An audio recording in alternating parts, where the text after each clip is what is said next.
राजा बाबू। दिल लगाने से लगता है डर रे, मारी के मजे छोड़ दे है लवर रे।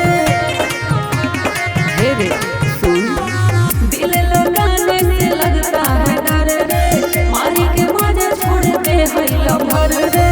होली के चीज दिखाना पड़ेगा। अच्छा, होली के चीज दिखाना पड़ेगा। प्यार किया तो मरवाना पड़ेगा। प्यार किया तो मरवाना पड़ेगा। संग में जबरे सुताना पड़ेगा। संग में जबरे सुताना पड़ेगा। प्यार किया तो मरवाना पड़ेगा। प्यार किया तो मरवाना पड़ेगा।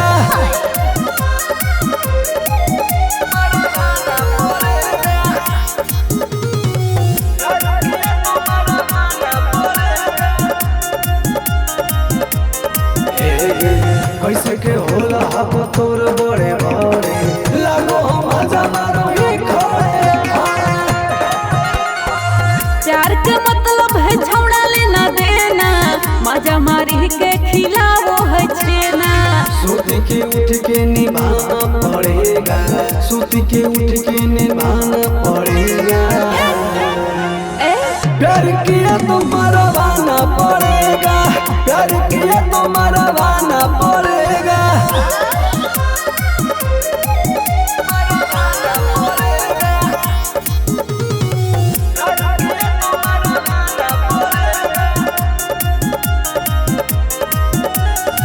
दे दब छौड़ा तो दे में हिल कोर रे, मारी के मजा छौड़ा दे में तू छोड़ रे।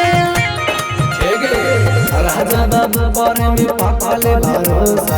अच्छी को गोलू तोर दत नहीं धोखा।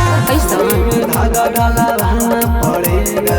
सुई में धागा डाला रहना पड़ेगा। प्यार किया तो मरवाना पड़ेगा। प्यार किया तो मरवाना पड़ेगा।